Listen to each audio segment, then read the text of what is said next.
Please go ahead and take a seat. Good morning, everybody, and thanks for joining us this Sunday as we begin a brand new series, Jesus 2.0, updating our connection. And in this series, we're not updating anything about who Jesus is. Jesus is going to remain the same in this whole series, although I am going to challenge each one of us to potentially update our understanding about who Jesus is. And by updating our understanding of who he is, perhaps we will learn better on how to connect to him and to other people. You see, Jesus had this way about him. He seemed to live his life at a different pace than many of us. Some of you may know most people walk at an average pace of about 3 miles per hour, but Jesus 2.0 is all about realizing that Jesus seemed to move through life at a slightly different pace than a lot of us move through. And so you see this throughout the stories recorded about him as he's traveling through the first century world. He's constantly being interrupted by people all around him. He'll pause, make a story or do something in that situation, and then continue on his journey. His pace just seemed to be slow enough that it allowed for him to connect to other people, even people who were interrupting where he was trying to get to. So in one story, Jesus is invited to a wedding, and he's there just as an attender at the wedding, and they run out of wine. And so instead of forcing the bride and groom to go out on an awkward beer run in the middle of their wedding, Jesus decides to step into that moment, that he's got time to bless them, and so he provides what they were lacking. Another story, hundreds of them, Jesus is walking through a busy city, surrounded by crowds, and somebody way off in the distance realizes that Jesus is coming through the town. And so they start yelling out, "Jesus, Jesus, help me, save me." And he stops, parts through the crowd, talks to this individual, listens to their story, and meets their need. Another story, Jesus is walking through town, and he sees the shortest guy in the whole town has climbed up a tree just so that he can get a glimpse as to who Jesus is. Jesus stops at the bottom of the tree, maybe giving him a better look, and says, "You know what? I've got to meet you. Let's go and have dinner together." And so he makes time to eat with him. Jesus lived at a pace that allowed him to connect with others. And while so many of us are bustling through life at a breakneck speed, Jesus was able to allow other people to interrupt his daily routine, and he changed them because he made time for them. And so for my opening message in this series, I'd like to challenge us to consider how we can update our connection through this big idea. Today's big idea is simply this, that I'm challenging us all and myself to find a pace for our daily life that can include grace. Can we change the way that we think about our priorities in a way that changes our pace in order to make opportunity to connect with other people, and in those opportunities, we seize on them in order to show those people grace by blessing them, listening to them, maybe making time to sit down and share a meal with them. And that's the difficult piece in all of it. That's the real struggle, right? We all have the same amount of time, but it's about learning how to prioritize what is important and what isn't important.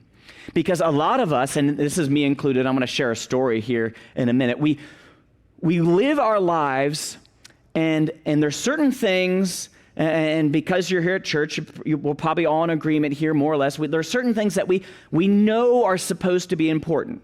Like we know this in our mind.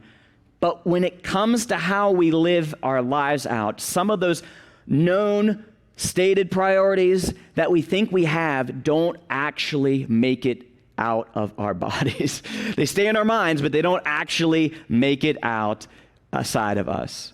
And so I'll tell a story on myself here, right? So not yesterday, but a week ago Saturday, if you remember, the weather was just absolutely gorgeous out. Amy and I got up, we went on a walk that morning, and we're like, we need to do something outdoors today. We really looked at each other and we're like, we got to go to Ohio Pile, which is a fun little like river town. It's not in Ohio, and there's not really a pile there. I don't know where they got the name. Anyhow, we wake the kids up, we hop in the car, and we didn't get 2 blocks from our house before everybody in the car screamed, pull over and get gas. So I pulled over and I got $11, let me check my notes, and 92 cents worth of gas. Which if you know, like our family mobile, that's like, I could basically put the pump in the thing and $11 would have spilled out of the thing. So why? Why did I get that reaction from them? Well, try to follow me here. So the last time we went to Ohio Pile, I did not stop for gas, okay? Because I'm driving past this gas station, I'm like, $3.15. I can do better than that. So, I grew up in a family where, a certain nameless parent found finding the lowest gas prices like a really big priority. Like this was important for our family. It was like a game, like hunted game. Like, you went out there perusing for the best prices. And some of that's in me, right? So I passed this gas station, we're driving along, pass another one, still looking for that perfect price. Well, finally we got off the highway and we're like, fine, game over, I'll just get gas. I said to myself, I'll just get gas once we get into Ohio Pile, right? So we drive down these twisty roads. Well, halfway down these roads, the gas light comes on, right?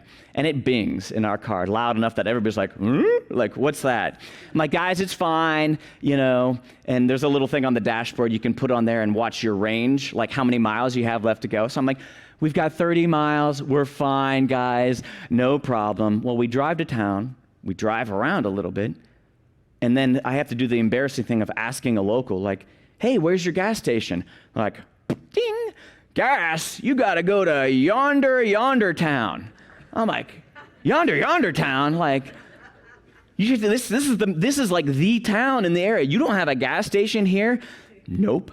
So we park, and I spend the whole day, like, worried about getting gas. And I'm sure, like, everybody else could sense my tension because I don't do really well at like masking how I feel, and so spent the whole day doing that. And then I know you're going to ask me if to conclude the story if I don't tell it. So we get back in the car, we start driving through these hills. Like I'm freaking out. I'm like, eat less. We need less weight in the car. Throw out the children. Finally the range thing goes from numbers to just saying low. Like, excuse me, you have one job, car function. Like, don't give me low. Like, I want a number. We finally get there. We fill it up. And I'm sitting there at the pump contemplating my priorities, and I'm sitting there and I'm doing the math in my mind. And I'm like ultimately, if I had found the cheaper gas station, it would have been like $1.50 savings. I'm pretty sure the emotional health and well-being of my family is a greater priority. Now, some of you spouses are getting elbowed right now. More important than $1.50, And yet here's this stated priority. I'm a Christian husband and father. I want to honor my kids and my family and put them first. But then there's this other reality, that often drives our life. And I think that describes a lot of us as well. We know the right things, but do we live at a pace that truly will prioritize grace like Jesus did? I think a lot of us live with a mismatch of what we state is important and how we practically live. And Jesus saw this a lot when he was interacting with folks. And so I want to look at a particular story in the Bible where Jesus, I think, addresses the fact that a lot of people in his day weren't living at a pace that prioritized grace, especially towards certain people. And this story is known commonly as the story of the Good Samaritan, which is kind of ironic because in Jesus' day, 9 out of 10 first century Jews would have considered it impossible for there to be a good Samaritan. You see, Samaritans and Jews didn't get along. Even though they were neighbors as far as nations go, they had competing views about who God was. They disagreed on certain issues, so they weren't good neighbors. They weren't inviting each over for barbecue. Like, that would never have happened. So the concept of a Good Samaritan would have been completely ironic in first century Jewish thinking. And so that's really the reason why Jesus tells this particular story. And he tells a story about a fellow Jew who's in need, and the Samaritan comes and help him. We'll take a look. This is in Luke chapter 10. Luke records a lot of the early stories of Jesus, and this is what he tells us about that interaction. It says, "And behold, a lawyer stood up and put Jesus," so that's who he's talking to the test, saying, "Teacher, what shall I do to inherit eternal life?" Jesus said to him, What's written in the law? How do you read it?" And the lawyer answered, "You shall love the Lord your God with all your heart, with all your soul, and with all your strength, and with all your mind, and your neighbor as yourself." And Jesus said to him, "You've answered correctly. Do this and you will live." Now, at first glance, it may seem like this guy is really putting the screws to Jesus. You know, he's testing him, he's throwing out these questions, but what you may not realize is questions like this were very common in the first century, especially because Jesus was considered a rabbi. He was considered a teacher. So a lot of folks, even this lawyer, like, he's not a law lawyer, he's a Bible lawyer, right? So a lot of folks who were knowledgeable in the Bible would often kind of banter back and forth about, essentially, they're saying, what's the most important thing that we need to be doing? Like if we had to boil it all down, what's the Cliff Notes version of what the Bible is all about? And the answer that the lawyer gives is actually a very common one in the first century. Just to summarize, he says, love God and love your neighbor. You probably have heard that somewhere before. So there's nothing really shocking that has happened yet in this story. But I want you to realize that this initial interaction between the two of them, what they are defining is, what is it that we all agree on is important, right? They're concluding, what is our stated priority in life? Loving God and loving our neighbor as ourselves. Like, we're on the same page here. They have declared it. That's what it is. But will they practically live it out? Right? That's where the rubber meets the road. How are we going to do that is the big question. Or, like in this story, it's not how we do it, but notice it's who will we do it to. So notice what the lawyer says next. The very next verse, Luke 10:29. "But he," again, this is the lawyer, "desiring to justify himself, said to Jesus, 'And who is my neighbor?'" Or maybe he said it like, "And who's my neighbor?" Something like that. Like, he wants to justify his behavior. Like, he's got a set group of people that he is comfortable caring for and reaching out to, and he wants to make sure that Jesus is willing to define the lived outness of this priority in a certain way. He wants to modify this commandment, which, if you think about it, I mean, this commandment it's truly impossible to live this fully out, right?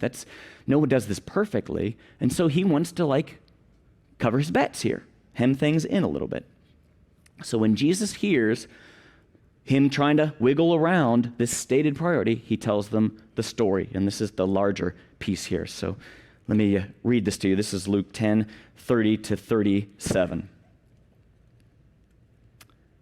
Jesus replied, "A man," now it's assumed in the story he's Jewish, so hold on to that, "was going down from Jerusalem to Jericho, and he fell among robbers, who stripped him, beat him, and departed, leaving him half dead. Now, by chance, a priest was going down that road, and when he saw him, he passed on the other side. Likewise, a Levite. But when he came to the place and saw him, he passed by on the other side. But a Samaritan, as he journeyed, came to where the man was, saw him, had compassion on him, went to him, bound up his wounds, pouring on oil and wine, then set him on his own animal and brought him to an inn and took care of him. And the next day he took out 2 denarii, which is probably about $100, and gave it to the innkeeper, saying, "Take care of him. Whatever more you spend, I'll repay you when I come back." Now, which of these three do you think proved to be a neighbor to the man who fell among the robbers? And the lawyer replies, "The one who showed him mercy." And Jesus said to him, "You go and do likewise." Now, the road from Jerusalem to Jericho was about 17 miles. And yes, as you might expect, it descended down through several mountain ravines, which were very twisty. It was hard travel. And in addition to that, because of all the caves, caverns, twists and turns, lots of opportunity for folks to hide. And so it was considered a dangerous road to travel on.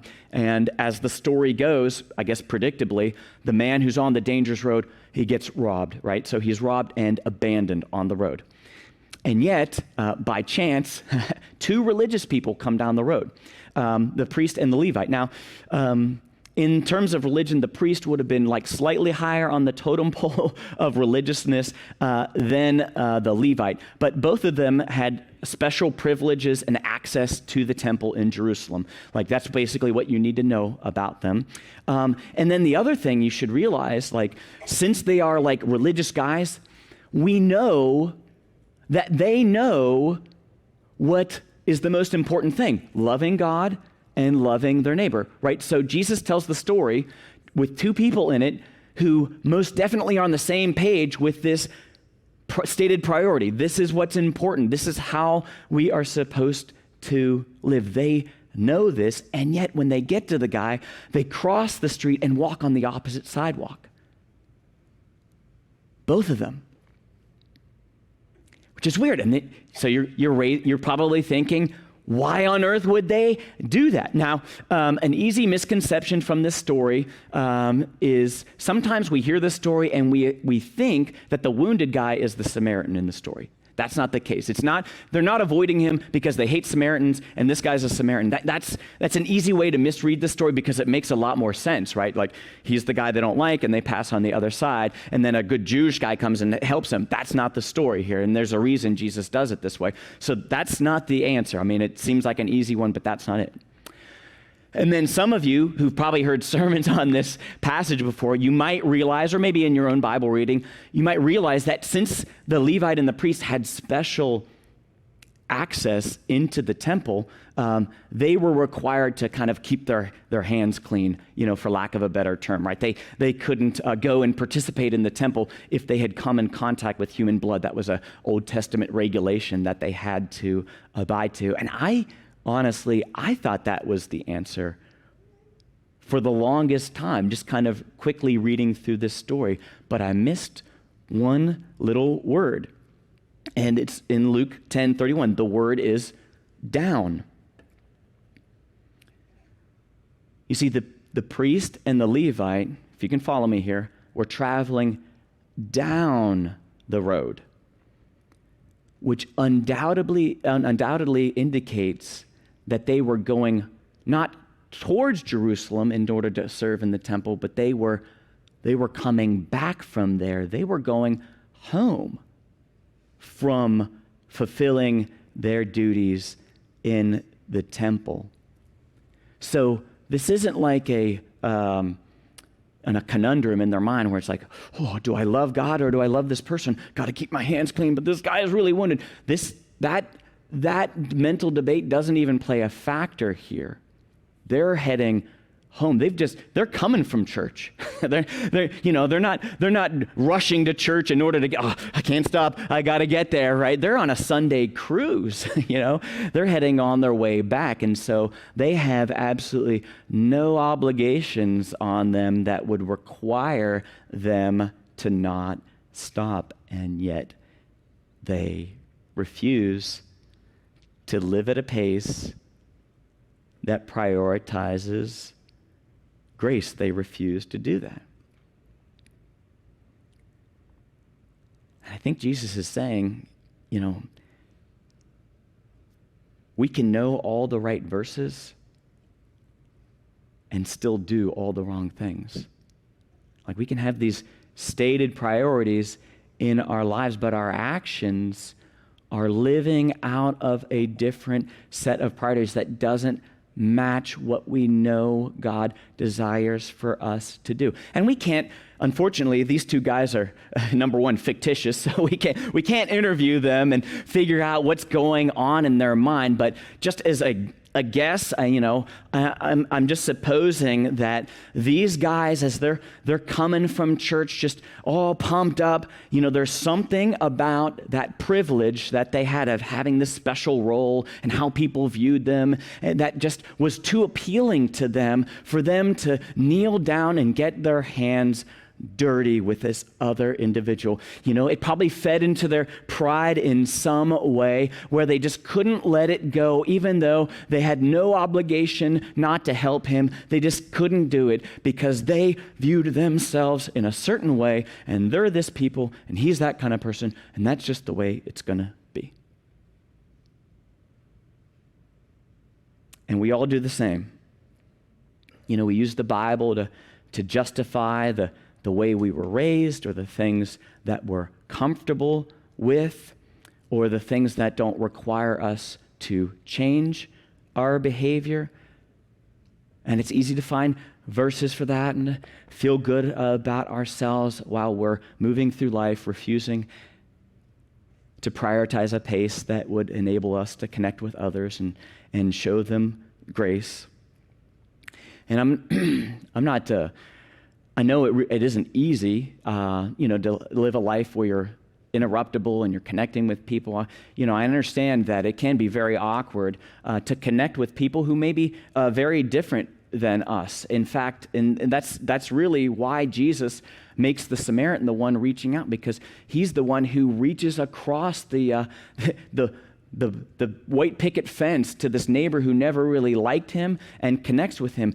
Jesus tells the story that way because he knows how uncomfortable it can be to connect with people who maybe we don't know very well, or we only have like very small chance meetings with.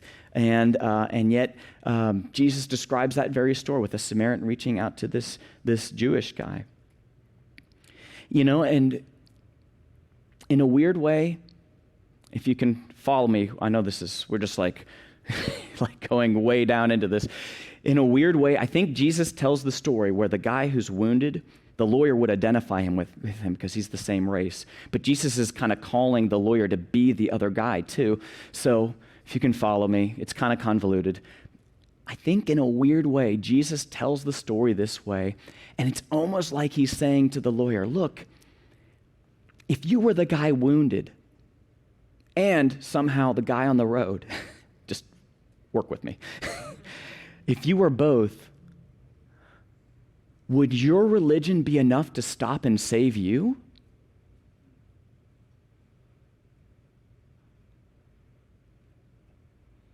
Would you stop for yourself? Do you have, if you can consider where you were, and in that situation, would your religion have enough compassion to stop for you? Will we prioritize a pace that includes grace?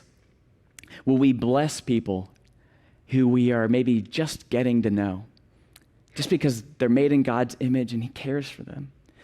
Will we stop and listen to people who maybe have a different opinion than ours on a hot button topic? Can we stop and say to them, help me understand, before we belch out our opinion on it? Do we stop and eat with folks who maybe don't come to C3 or any church at all? Do we make time for coffee or snacks with them in order just to create an opportunity to get them connected a little bit, updating our connection with them? That's how Jesus lived. Jesus 2.0. He went at a pace that prioritized grace. And he did it all. It's not like Jesus didn't have something to do or a mission to accomplish.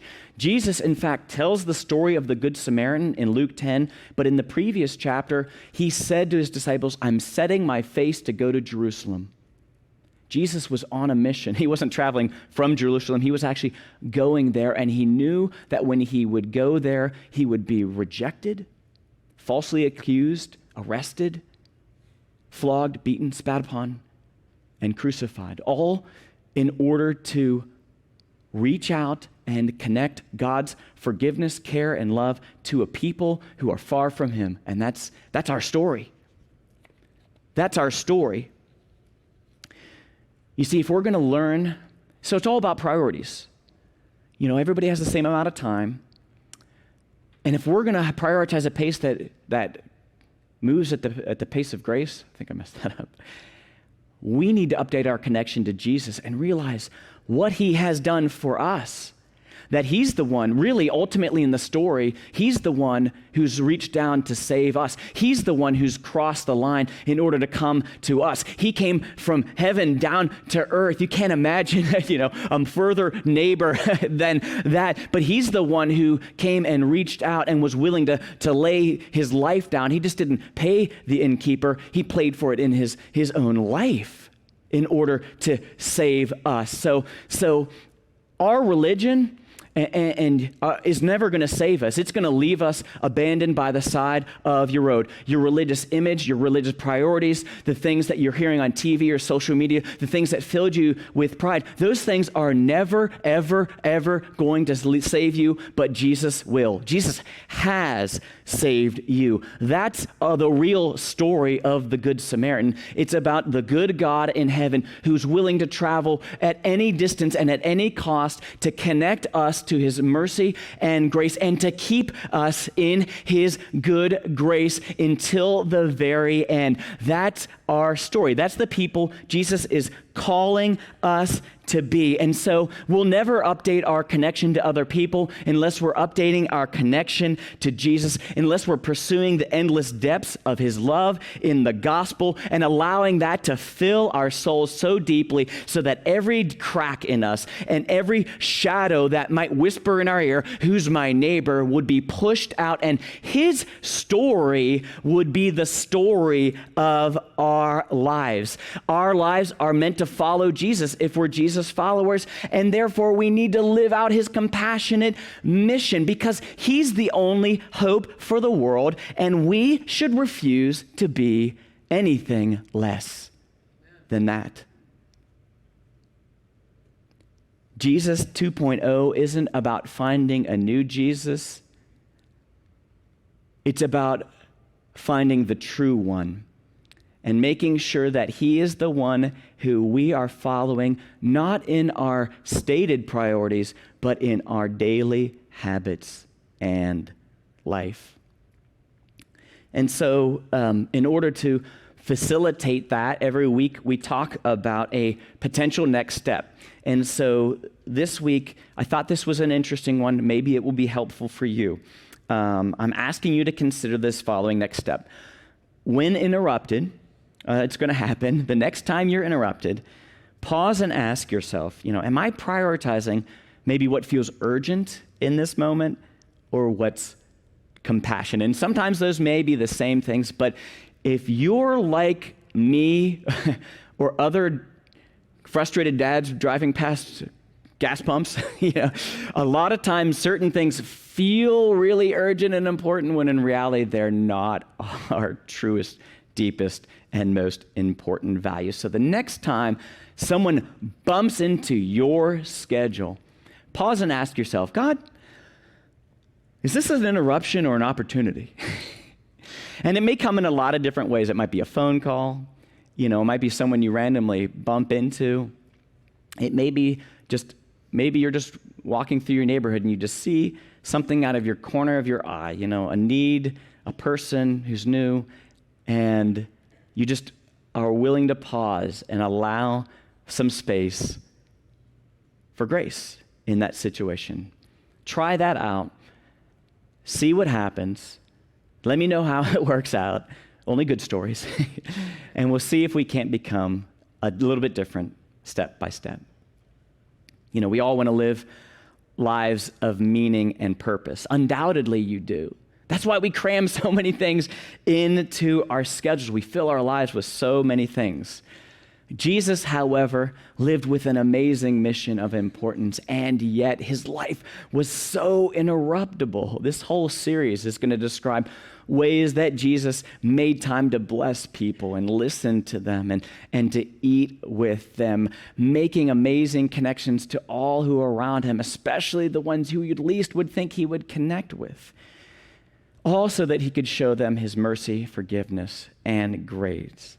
And as followers of him, we need to update the way that we're connecting with him and others. We need to update our habits and practices to better reflect who Jesus desires us to be, so that we can find a pace that truly includes grace.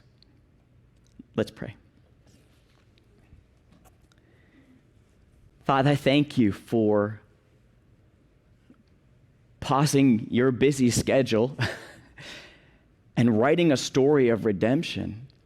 The whole Bible is your ongoing intervention into the world, allowing space for us to be connected with you. Though we're broken and we come to you with our sin and shame, you're willing to make time to connect with us, and you've given at great cost to us a connection through your Son, Jesus, where we can find the forgiveness and grace that we need. And so thank you for your willingness to do that. Help us to sense how amazing that love is, and then practically living that out with others. We pray this in Jesus' name. Amen.